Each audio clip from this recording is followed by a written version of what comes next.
Someone creeps up behind you, go bang in the back of the head, don't be surprised, because, you know, he said, well, he looked me in the eye and he said, well, if it happens, it happens.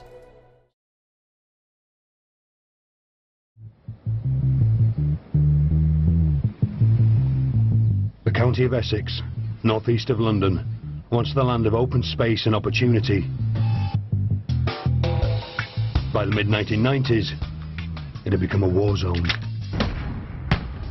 Gangsters against gangsters. That's how this business works.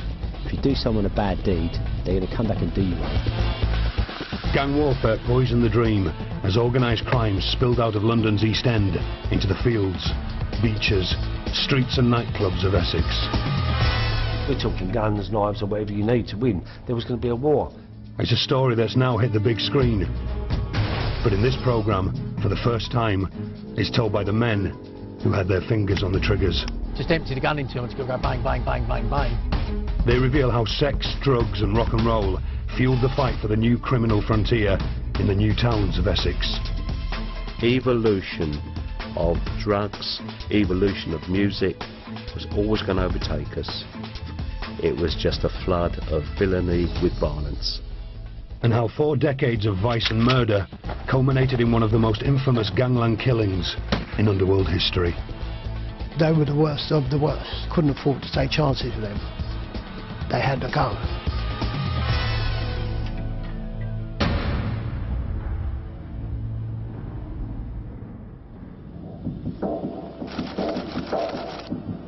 One winter's night in 1995, 3 gangsters drove down a country lane in the village of Rettendon. They were the notorious Essex boys, and they were falling into a trap. Their reign as one of Britain's most ruthless drug gangs was about to end. Within minutes, all 3 men were gunned down in a violent ambush. He shot Rolf behind the ear, he shot Tucker in the side of the face, and then he shot Tate in the liver. The next morning, Rettendon awoke to a horrific crime scene. And the Essex boys were destined to go down in underworld legend. Detectives believe the killings have all the hallmarks of a gangland murder. As the media feasted on the story, it emerged that areas of Essex were in the grip of a violent drugs war, waged by bloodthirsty gangs. The dirty business of drugs in Essex overtook most counties. If you start dealing with drugs in back alleys, in farm tracks, you're probably not going to drive out of there, and that is what Essex became. The Essex boys' brutal end epitomised the county's plight as gangster battled gangster and created a living nightmare for police. Danny Woolard is a veteran of the Essex underworld. Since the 60s, he's made a fortune from robberies and now lives on a piece of prime Essex real estate. Leave off! Oi! He witnessed brutal drug wars transform the county. The only people who make a living are drug dealers. I don't like drug dealers, I wouldn't deal with it. I don't trust them for one thing. I wouldn't trust them. And they've not done their apprenticeship. They do a couple of drug deals and they're villains. Woolard is part of the criminal old school whose violence built gangland Essex. Like many successful criminals, he grew up in London's East End, which in the 1960s was a hotbed of organised crime. Woolard had a reputation for violence, and in the East End, that was a valuable commodity. He was employed by gangsters to force businesses to pay protection money. Amongst those paying for his services were the notorious Cray twins. Ken Tappenden joined the regional crime squad covering London and the surrounding counties and was targeting the Cray's extortion rackets. If you didn't pay them to look after you, then they actually damaged you. It's as simple as that. That's how extortion works. They were the people to catch. In 1969, the police crackdown sent shockwaves through the underworld when the Crays were jailed for life. For years they'd seemed untouchable, but their very public murder of 2 East End gangsters signalled the end of their empire. With the police on their trail, criminals were facing extinction. To survive, they fled the overcrowded and over-policed East End. They needed a new home, and they knew just where to look. EastEnders will always look to Essex as a place to get away to. It's always where you wanted to go, a weekend away. So there has always been this thing about getting away to Essex. 60 times the size of the East End, it had everything they could wish for. Miles of unguarded coastline. A new generation of criminals emerged in Essex, ruthless in their determination to follow in the footsteps of the Krays and become kings of this new underworld. People like the Blundell family, they actually stepped into their shoes. And I say that they were more dangerous in the way they thought, the way they operated, the way they undertook their criminality than ever the Krays would have been. Billy Blundell was one of the most powerful figures in the Essex underworld. The worst thing you can ever do in a criminal fraternity is be successful. A policeman's son, Blundell had also grown up in the East End. With his brother Eddie, he got rich selling ice cream, as the capital's swinging image attracted unprecedented numbers of tourists. But the Blundells were men of violence, and any competition were literally beaten off. I've had more fights on the cobbles than I ever did in the boxing ring. But it was the norm. We didn't think it was, you know, there'd be loads of tourists about, like a bit of fun for them. By the 1970s, the Blundells' ruthless approach to business had made them a lot of money. Billy Blundell could now afford the Essex life he couldn't get in the East End.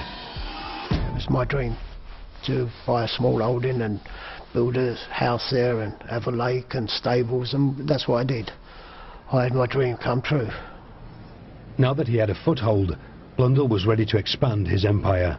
The bloody battle for the Essex underworld was about to begin, and it started in a remote field. In the summer of 1971, the county was in a celebratory mood. 150,000 people flocked to the quiet village of Wheeley in North Essex for a pop festival featuring stars like T-Rex and Rod Stewart. The Blundells were running catering and brought their own security. Other traders knew they had to pay them a cut or pay the consequences. But as the event got underway, the brothers realised they weren't the only violent gang in town. The Hells Angels turned up, about 200 of them on motorbikes and all that, and just pushing the workers off and just helping themselves to dogs and hamburgers, and they were powerless to stop them, you know. The fearsome Hells Angels were bad for business, and Billy knew they had to be dealt with. At that time, it was like hippies and all that, you know, and overnight everybody was walking around with these ponchos on, had some ponchos, you know. So we all did the same, but underneath our ponchos we had pickaxe handles and bricks and all sorts of things. And what we was doing, we was going in little crews, coming out the crowds, setting about, giving it to them, then moving on, so they didn't know where it was coming from, you know. The hard face of hard rock had met their match, and eventually police took the Hells Angels away for their own protection. Billy Blundell was establishing himself in Essex, but he was fighting battles on many fronts, and this got him noticed. Later that year, the violence spilled out onto the streets during a feud with a rival gang. Milford High Road was quite busy, and all hell broke loose, basically, because I'm firing in the street, people are running for cover, went on and on, you know. Blundell was arrested and charged with attempted murder. In court, one detective came under attack from an unlikely member of Blundell's family, his mum. She said, "You bastard," she said, "you're always picking on my boys, all the time." He said, "Mrs. Blundell, I'm not picking on your boys at all. Your son shot 3 people in Milford High Road in front of witnesses." She said, "You bloody liar." She said, "My boys are good boys, I don't do them things. So you can't do no wrong in your mum's eyes, you know." He did no wrong in the jury's eyes either. They found he'd acted in self-defense. It would be another 11 years and 13 trials before the law finally caught up with Billy Blundell. But while Blundell fought on the streets and fields, on the coast, a new type of crime was emerging. Essex was a gateway to Europe, and at ports such as Tilbury, millions of pounds worth of goods were loaded onto lorries every day. On the open roads, trucks had always been vulnerable to hijackers.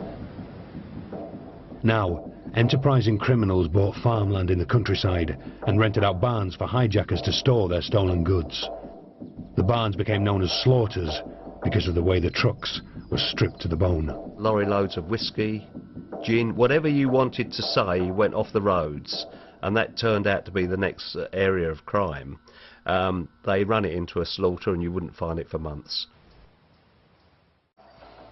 Gangland Essex was evolving, and in the quiet fields and farmland, criminal networks had started to take root. The pioneers had laid the foundations for a new underworld. And from the start of the 80s, that meant drugs. With drugs, what you want is a slice of the market. You don't have to live in a particular territory in order to dominate it. So Essex became viable because in Essex you've got the coast, you've got fields, you've got barns. So Essex became an ideal venue for the new market that was typified by drugs. For the next 20 years, the Essex underworld would tear itself apart in a bloody battle to control the drug trade. Profits were huge, and the marketplace full of ruthless criminals.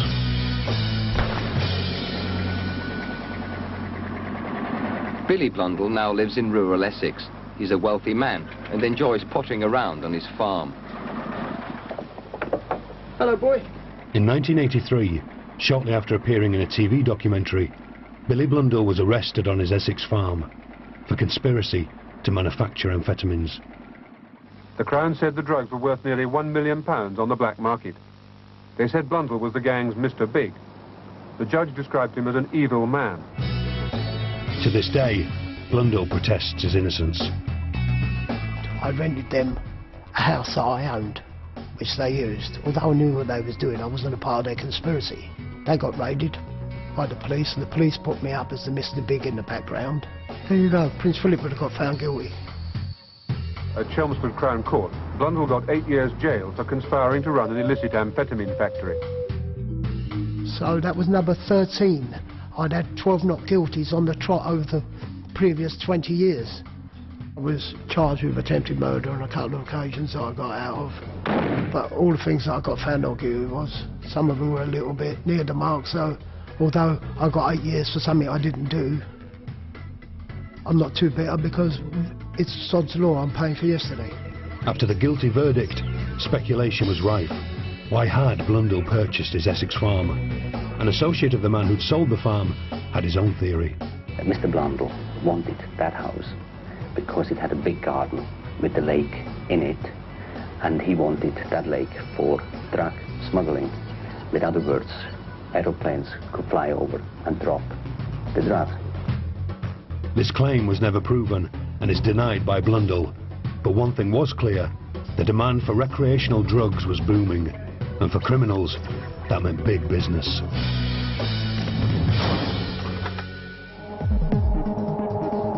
In the mid-80s, an underground youth movement became a cultural phenomenon, and it would change the Essex underworld forever. The 1980s was quite important, and drug use started to go mainstream, and ecstasy use really was the trigger for that. Ecstasy, the so-called love drug, also known as E, gave users energy. Young people wanted to dance till dawn, and overnight, a new drug epidemic took hold. You could not dance for 15 hours with a bottle of pop and still have a happy face unless you scoffed ease. I guarantee to you. So we knew something was happening. A pioneer of the new movement was Andrew Pritchard.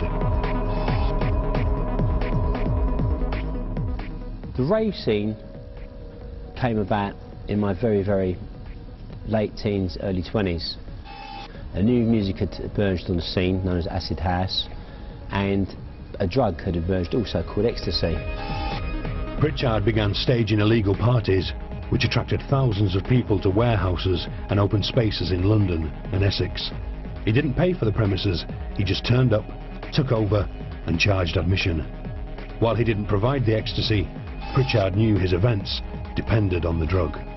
Without it, there wouldn't have been no parties, and the parties would have been very lame. As I say, if there wasn't a drug dealer in the venue, we'd have to go out and find one. Otherwise, the party would be dead. People wanted to party, and Pritchard made it happen. he mobilised legions of revellers to descend upon unsuspecting villagers in their thousands. Under pressure from horrified communities, Thatcher's government needed to appear strong. The conservative media joined in the fight. National radio banned acid house music, and newspapers ran sensational headlines. The government tasked Ken Tappenden with the tough job of breaking up the party. The organisers were better than we were. I only wish I had them as my lieutenants, because they were brilliant. They could organise thousands of people in 2 hours to go from one spot to another. The military can't do that now. The police definitely couldn't do it.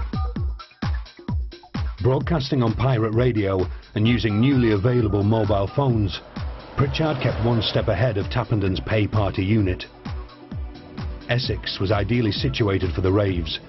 Drugs came in from the coast, and in the open fields and derelict buildings, Thatcher's generation partied.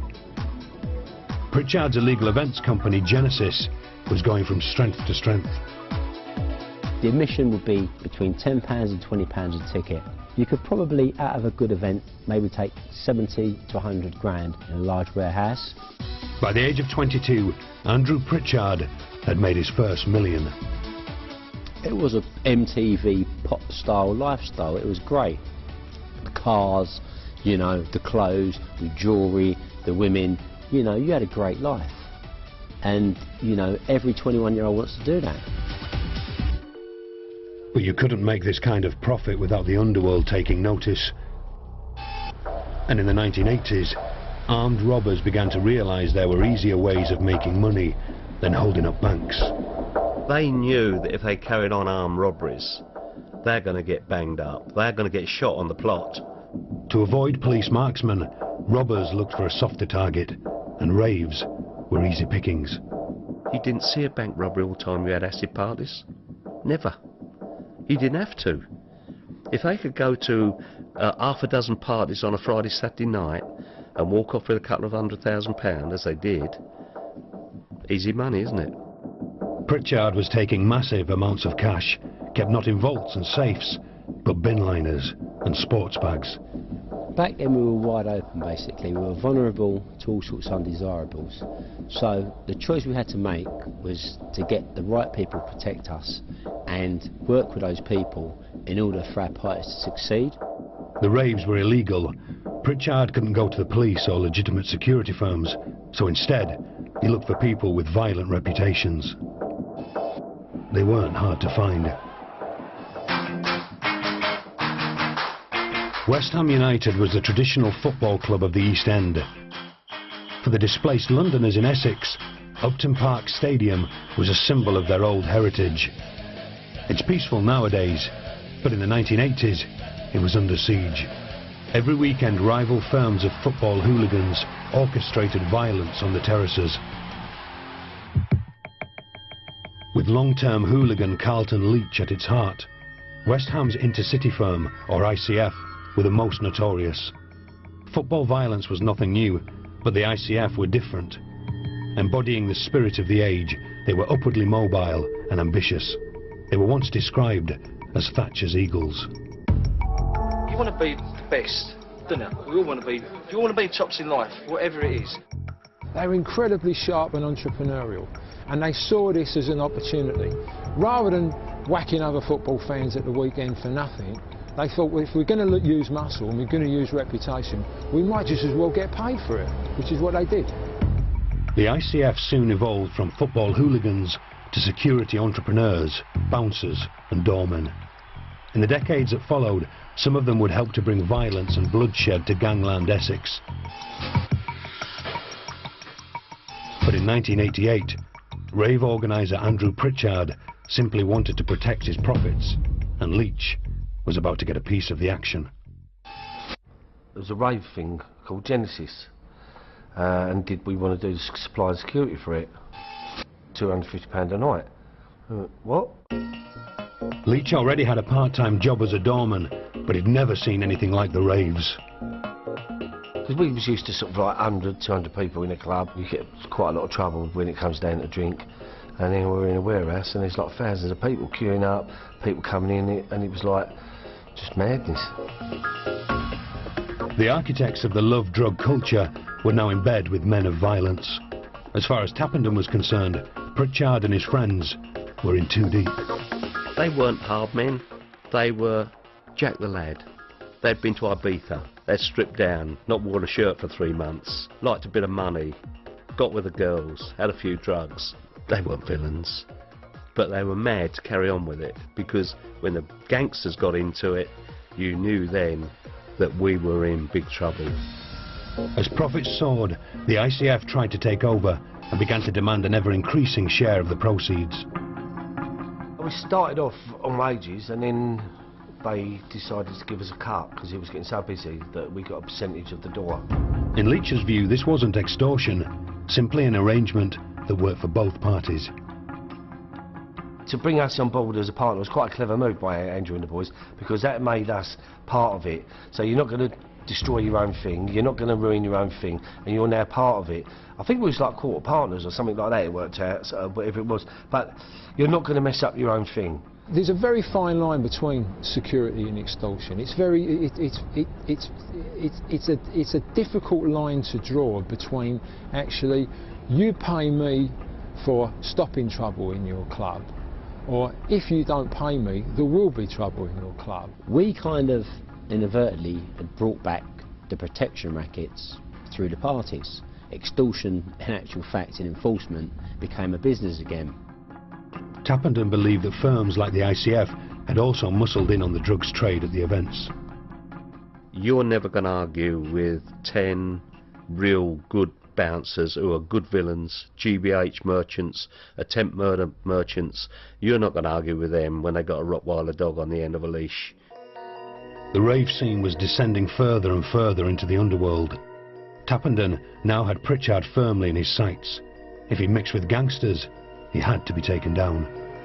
They got the mad notion one day to set riot squads out for us. Now, when you got a riot squad of aggressive police who turn up in SPG vans with helmets and shields, you can have a big problem in your hands, because not only have you got maybe 12 or 15 strong doormen who are going to be your first port of entry, who are going to try to stop you, you've got 4,000 or 5,000 people behind now who are also going to be extremely pissed off. In 3 violent months, the Pay Party unit made 265 arrests and recovered chilling proof that gangsters had infected the rave scene. To avoid the heat, Pritchard slipped quietly out of the country, but the Essex underworld had not seen the last of him. Ken Tappenden retired from the police force in 1993.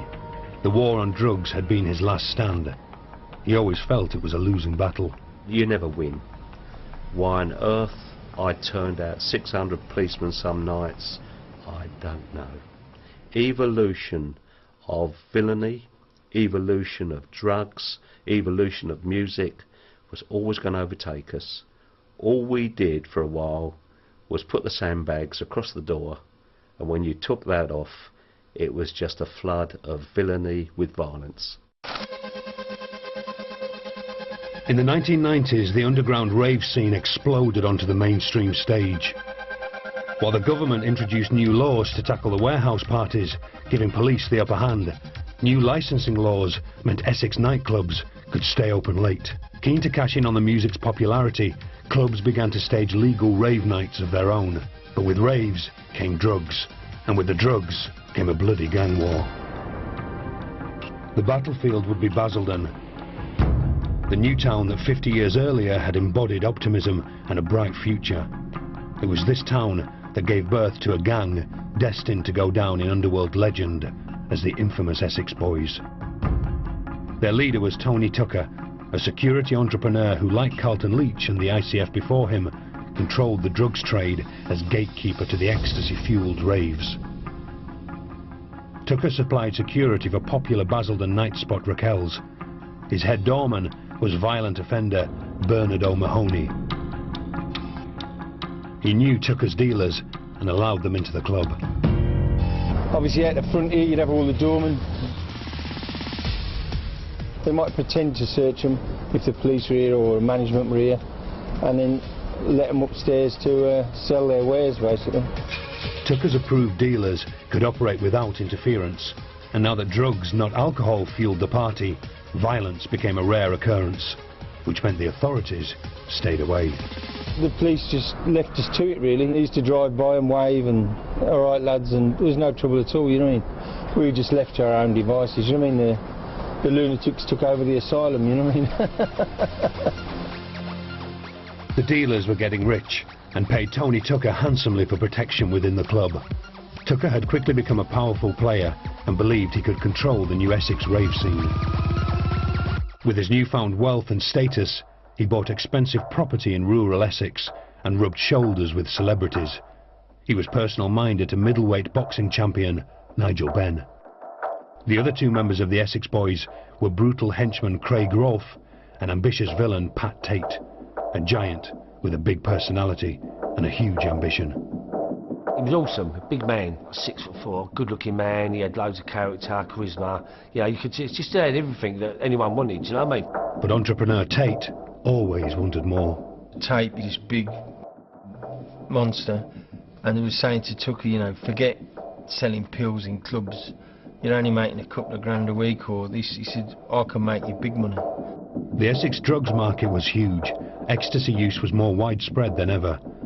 But criminals were turning over fortunes from drugs of every description. Cocaine, heroin and cannabis were rife. Drugs started to take over from every other form of making money with villainy, in a big way. Tate saw an opportunity for aggressive expansion. The gang began moving in on other drug businesses. They wanted a larger share of the market and were prepared to use force to take it. On one occasion, the gang tried to take a cut of the profit from a cannabis growing operation. What they didn't know was that veteran crook Danny Woolard already had money invested in it. Met him over the country club, me and my mate. So you ain't getting nothing. And they didn't want to know. Bullies where they could be, my opinion of it. When you bully people, yeah, whatever's coming, don't you? Woolard's associates left Tate with a broken jaw. He hoped that this would teach the gang a valuable lesson about upsetting fellow criminals. If you keep catching people and having them over, you're going to get shot or done or something, ain't you? You can't carry on like that. But the Essex Boys didn't learn their lesson. They were out of control. They weren't just dealing drugs, they'd also become heavy users, and friends noticed their behaviour changing. It'd gone beyond the realm of just taking a pill and going out and dancing, or, you know, the rave. It was going every hardcore drugs, you know what I mean? And they were different people, they were strangers. Crazed by drug use and a thirst to expand their business, the gang were ruthless to their enemies and associates alike. People messed up. The way Tony and Pat were, is they had to be punished, you know. When a small-time seller who worked for them lost money on a drug deal, Tucker and Rolfe made him pay with his life. He was kidnapped and, according to O'Mahony, given the gang's signature treatment. He used to get a syringe and put steroids in it and other drugs, heroin and things like that, and they used to call it champagne. The victim was forcibly injected. The cocktail was lethal and he died a horrible death. The message was clear: the gang were not to be crossed. And when Rolfe went to the back of the car to throw him out the car, they discovered he was dead. They just threw him in the ditch like discarded rubbish, really. Word of their brutality quickly spread throughout the underworld, but in Essex at that time, police described a curtain of fear, and no one was talking to them. For victims caught up in drugs, the last place you could turn was the police. With the authorities unable to act, it fell to the old criminal establishment to worry about the underworld's new upstarts. Now free after serving his time for the amphetamine conviction, Billy Blundell was not impressed. Injecting people up and throwing them in ditches to die and things like that, which they did, you know, so they were the worst of the worst. So, you know, you couldn't afford to take chances with them. They had to go. The Essex Boys were making enemies in high places, but one victim would fight back. Pat Tate had begun using heavy drugs, and when his close friend Steve Nipper Ellis confronted him about it, it provoked a bitter feud. We had this massive argument, and I just remember saying, Pat, you're nothing but a junkie, you're nothing more than junkie. And he's gone, Nipper, I control the drugs. Drugs don't control me. I mean, you're a junkie. You're nothing more than a junkie. But what Nipper Ellis didn't realise was that in their drug-addled state, Tate and Tucker were looking for any excuse to turn on him. When they used to come in the club, I could sort of see that there was ill feeling from Tucker towards Nipper. When Ellis made an offhand remark about Tony Tucker's girlfriend, they had their excuse. Tucker and his henchman Craig Rolfe turned the torture treatment on Ellis. So I'm doing the hoovering in the hall, front door's opened, in walked Tony. He's grabbed me by the throat, and he's sort of lifted me up, pushed me down onto the bed, and he sat across me, and he pulled out a meat cleaver. And I'm looking at him, and he's going, your hand or your foot? And I was just thinking, if you cut my foot off, I won't be able to chase you. If you cut my hand off, I can still shoot you. And I'm left-handed, so I held out my right hand, and I just sat there, closed my eyes, thought I'm going to scream, I'm going to cry, it's going to hurt, but I'm going to kill you.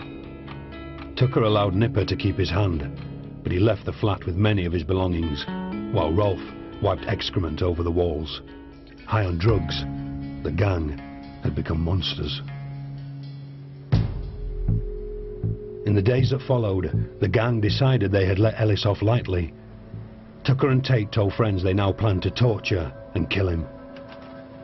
But when the gang threatened his family, Ellis decided to strike first.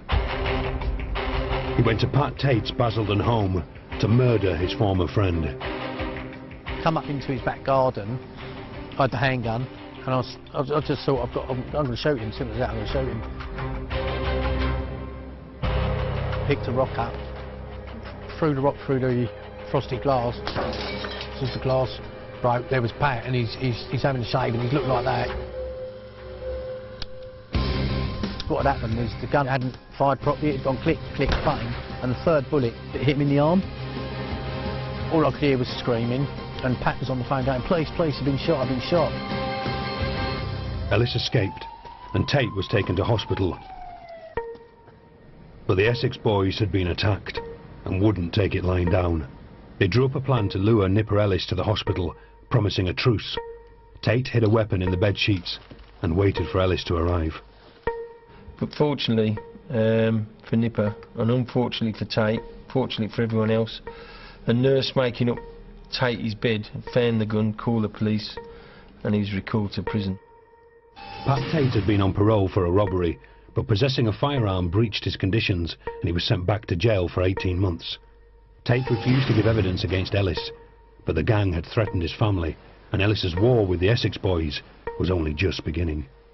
I had to kill them. That was all I knew. I just lived to kill them. While in jail, Pat Tate was filmed for a news item about the prison gym. But while playing the model prisoner, he was busy planning his drugs empire. Tate decided that away from the raves, the Essex boys could be making much more money with much less risk. The trouble is with the rave scene, if you have 500 ecstasy pills, it's no good sitting in the corner of the club with them in a bag and not telling anyone about it. You have to approach as many people as possible to sell as many as you can, and the more people you tell, the more chance you are of being grassed up. So Tate, in his infinite wisdom, thought that was a bad idea. Tate wanted to move up the underworld ladder and into importing drugs. With the longest coastline of any county and major ports like Tilbury to exploit, it was possible to make a lot of money from smuggling drugs in Essex. Pat Tate set his sights on going global. Today Basildon, tomorrow the world. On Halloween night 1995, he was released from prison. If you were a rational person and you're dealing with international criminals and heavy duty criminals, not a problem. But if you're a homicidal maniac, man-mountain, not a good idea because you're going to upset people. The gang began importing drugs from the continent. But on November the 11th, 1995, came the event that would mark the beginning of the end. A teenager called Leah Betts fell into a coma after taking a single ecstasy pill. The tablet had been bought at Raquel's, putting the club firmly under the national media spotlight. Raquel's was being named as the source of the drugs. So I just knew this was going to cause murders, you know what I mean, or mayhem. The mainstream drug scene now had a high-profile victim, and the press were demanding answers. What happened behind the doors of Raquel's was now a matter of nationwide public interest. Rang took it, and he just went off the edge, you know what I mean? They're going to be trying importing drugs while under the media spotlight, you know what I mean? The party was over. Police were now all over the club, warning customers about drugs and determined to discover how an 18-year-old girl had been supplied with ecstasy. The stage was set really. Tate was threatening everyone and everything that moves because his plans to be an international drug smuggler were falling apart. Unable to do business, they pressurised and threatened their underworld partners for money. Then, as Leah Betts lay dying, O'Mahony says the police came to see him. He was about to have to decide whose side he was on. They said, we're trying to get one of the pills that she'd taken from that batch so we can analyse it and he might be able to help. And I said, I'll get you one. Tucker went mental. He went, you can't be dealing with the police. And I sat at home, and I've got kids, you know what I mean? And I sat there and I thought, well, what's more important? You know, some drug dealer or an 18-year-old girl? And there was no choice. I didn't even think about it hard, do you know what I mean? I just thought, I'll get them one. To the Essex boys, this was a clear act of betrayal. Dorman O'Mahony was now a marked man and learned from police that the gang were coming after him. So I got my then partner and 2 kids and I put them in an hotel at a place called Rettendon, and we stayed there the night. O'Mahony wasn't the only one under threat. Raquel's regular drug dealer owed the Essex boys money, but with police all over the club, he couldn't work and he couldn't pay his debt. When the Essex boys threatened him and his family, he turned to the one man in Essex he knew could help him. I said to him, yeah, it can be sorted out. I said, I'll make a phone call now and get it sorted out for you. I made a phone call and a guy turned up on a motorbike with a crash helmet with a 9mm gun. Blundell provided the terrified dealer with the gun, the chaperone and some simple advice. When they turn up, shoot one of them straight in the cobblers. You ain't going to kill them, just shoot them straight in the cobblers, or even both of them. The dealer declined this helpful offer. Instead, Blundell called the Essex boys to a meeting. Only Tate turned up, and Blundell took the chance to warn him that his association with Tucker was dangerous. He didn't seem to care much, and I said to him, you know, it's all right him keep blanking and all that, but what happens if someone creeps up behind him and goes bang in the back of the head? If you're with him, you're going to get it as well. You know what I mean? I said, well, if it happens, it happens. 3 days later, it happened. They were found in this Range Rover. All 3 men were shot through the head at point-blank range. Detectives believe the killings have all the hallmarks of a gangland murder. You have 26 messages. Charlie's Colton, can you give us a ring? Cheers, mate. Tom, can you ring us back? It is dead. We're worried. Will you ring us straight back as soon as you can? Hi, it's only me. Can you just give us a ring, please? Let us know you're alright. Because at the moment I think you're dead. On the night of December the 6th, 1995, the gang were lured to this remote country lane, where they were ambushed by 2 mystery gunmen. O'Mahony thinks he knows how it went down. The front of the car was adjacent to this tree. The vehicle stopped and there was a 5-bar gate there, and the 4th man in the vehicle said, wait here, I've got the key. As he's kneeling down by the gate pretending to unlock it, a 5th man was lying over there in the undergrowth. He came to the back of the car, so he shot Rolf behind the ear. He was killed instantly. His hands remain on the steering wheel, his foot's on the brake. He shot Tucker in the side of the face. That exits through his mouth, it doesn't cause any damage to any vital organs, so he's still alive and moaning. And then he shot Tate in the liver. So they can have words with him before they finally kill him. Another man goes around the back of the car and shoots Tate through the near side window. After shooting Tate the second time, they shot Tucker again, behind the ear, and they're all dead. The gunmen just turn and walk away back up the lane to meet the getaway vehicle. The gunman and the getaway driver escaped, and for 6 months their identities remained a mystery. People said to me, who do you think killed? And the police, I said, well, open the Essex phone book and put your finger in. Everyone in there's got a reason, you know what I mean? So who shot the Essex boys? They'd made many enemies. Danny Woolard had crossed swords with the gang in the past. Was he the Rettendon assassin? I was there that night. It was nothing to do with me. I was in the Burnt Mill service station going to nick a lorry. The tiny village was busy that night. Nipper Ellis was also in town. He'd tried before to kill them. Was he there to finish the job? Me and somebody else, we were trying to feed a container with some stuff in it. So I was up near Rettendon. Unfortunately, I didn't hear the shots. I'd like to say I was there, but I was up near Rettendon. By morning, O'Mahony had checked out of the village hotel. He knew the gang were out to get him. Had he got to them first? When I got off the train at a place called Southminster, the platform was just loads of police officers, and I thought, these ain't come to check my ticket, do you know what I mean? Convinced the police would come for him too, Billy Blundell decided to take a holiday. The newspapers were full of it about Bob Hoskin look-alike who drives a red Rolls Royce, and in the paper said drives around with men with no necks and all this load of nonsense.